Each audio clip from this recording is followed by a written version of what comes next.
नमस्ते और आज के इस दिलचस्प विश्लेषण में आपका स्वागत है। आज हम बात करने वाले हैं उस मैच की जिसने सबको हैरान कर दिया। बारिश से प्रभावित वो 19 ओवर का थ्रिलर जहां लखनऊ सुपर जायंट्स ने रॉयल चैलेंजर्स बैंगलोर को 9 रन से हराकर एक ऐतिहासिक उलटफेर किया है। चलिए आज के इस एपिसोड में इस पूरे मैच की एक-एक परत खोलकर देखते हैं। अब देखिए ये मुकाबला बिल्कुल डेविड और गोलियात की कहानी जैसा था। एक तरफ टूर्नामेंट की फेवरेट आरसीबी जो बस ये मैच जीतकर सीधे नंबर 1 की कुर्सी पर बैठने वाली थी, और दूसरी तरफ हमारी लखनऊ की टीम जो पॉइंट्स टेबल में 10वें नंबर पर संघर्ष कर रही थी। हर किसी को मतलब लिटरली सबको लग रहा था कि आरसीबी आसानी से टॉप पर पहुंच जाएगी, लेकिन भाई लखनऊ ने पूरी की पूरी स्क्रिप्ट ही पलट के रख दी। तो आज हम किन चीज़ों पे फोकस करेंगे? सबसे पहले इस उलटफेर की पूरी कहानी समझेंगे, फिर मार्श और पंत का वो मास्टर क्लास, कैसे प्रिंस यादव ने टॉप ऑर्डर की कमर तोड़ी, मिडिल ऑर्डर के वो टर्निंग पॉइंट्स जहां मैच पलटा, और आखिरी में देखेंगे कि रैंकिंग्स पर इसका क्या असर पड़ा है। चलिए सबसे पहले बात करते हैं इस उलटफेर की बनावट की। आखिर ये हुआ कैसे? सबसे हैरानी की बात तो ये है ना कि लखनऊ अपनी बेस्ट प्लेइंग 11 के साथ मैदान में उतरी भी नहीं थी। उनके main bowler Mohsin Khan team में नहीं थे।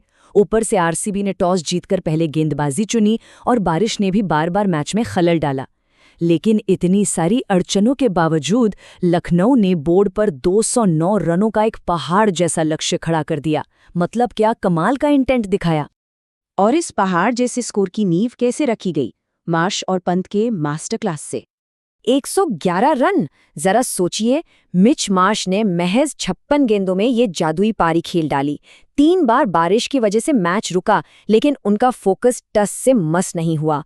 उन्होंने सिर्फ 49 गेंदों में अपना शतक पूरा किया और मैदान पर सच में तूफान ला दिया। 320! ये ऋषभ पंत का अविश्वसनीय स्ट्राइक रेट था।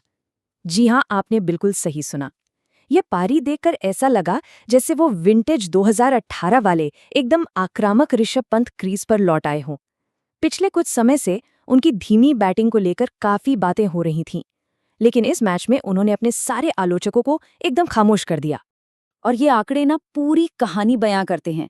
इन दोनों ने मिलकर बाउंड्रीज की जो झड़ी लगाई वो सच में देखने लायक थी। मार्श ने 9 चौके और 9 गगनचुंबी छक्के जड़े, और पंत, उन्होंने सिर्फ 10 गेंदों में 4 चौके और 2 छक्कों के साथ 32 रन ठोक डाले। पंत ने जो आखिरी स्विच हिट पर छक्का मारा था ना, कमाल था भाई, उसे भुलाना सच में मुश्किल है। बैटिंग की तो बात हो गई, अब आते हैं हमारे तीसरे पॉइंट पर। कैसे एक युवा गेंदबाज प्रिंस यादव ने आरसीबी के टॉप ऑर्डर पर कहर बरपाया। मैच से जुड़ा एक बहुत ही दिलचस्प किस्सा है। प्रिंस यादव ने मैच से पहले सीधे विराट कोहली के पास जाकर पूछा, भैया आपको आउट कैसे किया जाए? और फिर जानते क्या हुआ? मैच में उन्होंने बिल्कुल वही तरीका इस्तेमाल करके खुद विराट को ही क्लीन बोल्ड कर दिया। मतलब ये खेल की खूबसूरती है। एक बेहतरीन डिफेंसिव मास्टरक्लास की शुरुआत यहीं से हुई थी। और सिर्फ विराट ही नहीं, प्रिंस यादव ने आरसीबी की पूरी बैटिंग फाउंडेशन को ही हिलाकर रख दिया। अपने 4 ओवर के स्पेल में उन्होंने 34 रन दिए और 3 सबसे अहम विकेट निकाले, विराट कोहली, देवदत्त पडिक्कल और जितेश शर्मा। उन्होंने साबित कर दिया कि इतने भारी दबाव वाले मैच में भी वो टॉप ऑर्डर को तहस-नहस करने की पूरी काबिलियत रखते हैं। और आप ये मत सोचेगा कि ये कोई एक दिन का चमत्कार था, बिल्कुल नहीं। प्रिंस की इकोनॉमी पूरे सीजन में कमाल की रही है। गुजरात टाइटंस के खिलाफ 31 रन, पंजाब के खिलाफ 25, राजस्थान के खिलाफ 29 और केकेआर के खिलाफ सिर्फ 24 रन देकर उन्होंने अपनी गेंदबाजी का लोहा मनवाया है। इसी गजब की निरंतरता की वजह से इस टूर्नामेंट में अब तक उनके नाम 16 विकेट हो चुके हैं। कोच जस्टिन लैंगर का इस युवा खिलाड़ी पर भरोसा तो देखिए। आखिरी सबसे क्रूशल ओवर के लिए उन्होंने शमी, मयंक या मोहसिन जैसे अनुभवी नामों की जगह प्रिंस यादव को गेंद थमाई। इसी जबरदस्त भरोसे और परफॉर्मेंस को देखकर तो यही लग रहा है कि जल्द ही टीम इंडिया के आइलैंड दौरे के लिए प्रिंस यादव को बुलावा आ सकता है। अब बढ़ते हैं मैच के उस मोड़ की तरफ जहां से आरसीबी के हाथों से जीत फिसलना शुरू हुई, मिडिल ऑर्डर के टर्निंग पॉइंट्स। तो सबसे अहम बात यह है कि जब आरसीबी लक्ष्य की तरफ तेजी से बढ़ रही थी, तब शहबाज अहमद ने गेम पलट दिया। रजत पाटीदार सिर्फ 26 गेंदों में 50 रन बनाकर बहुत खतरनाक दिख रहे थे, और टिम डेविड भी 17 गेंदों में 40 रन कूट चुके थे। लेकिन शहबाज ने ठीक उसी समय दोनों के विकेट चटकाए जब आरसीबी जीत की तरफ बढ़ रही थी। बस यहीं से वो बना बनाया मोमेंटम पूरी तरह टूट गया। इसके बाद जो हुआ वो आरसीबी के निचले क्रम का एकदम निराशाजनक पतन था। रोमारियो शेफर्ड 12 गेंदों में सिर्फ 16 रन ही बना पाए और जितेश शर्मा के पिछले कुछ मैचों के स्कोर्स देखिए, 1-1, 10, 14 और 23।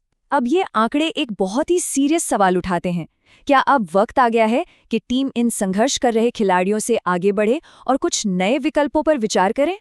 फाइनली आते हैं अपने आखिरी हिस्से पर। इस उलटफेर का पूरी रैंकिंग्स पर क्या असर पड़ा?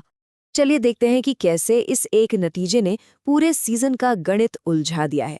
टॉप 4 की रेस में अब जबरदस्त भीड़ हो गई है। हाल ही के उलटफेरों की वजह से सनराइजर्स हैदराबाद, राजस्थान रॉयल्स और गुजरात टाइटंस तीनों के खाते में 4-4 हार हैं। वहीं चेन्नई सुपर किंग्स 5 मैच हार चुकी है। मिड टेबल का ये ट्रैफिक जैम टूर्नामेंट के बचे हुए हिस्से को और भी ज्यादा रोमांचक बना रहा है। तो ये सब देखने के बाद अंत में एक बड़ा सवाल जहन में आता है। एक समय जो टीमें टूर्नामेंट में एकदम दबदबा बनाए हुए थीं, क्या वो अब अपनी पकड़ खो रही हैं? आरसीबी अब 4 मैच हार चुकी है और पंजाब के खाते में भी 3 हार आ चुकी हैं। टॉप टियर की ये पूरी रेस इतनी अनप्रिडिक्टेबल हो गई है कि बस अब आगे देखना बेहद दिलचस्प होगा कि कौन सी टीम इस प्रेशर को झेल पाती है। आपको क्या लगता है?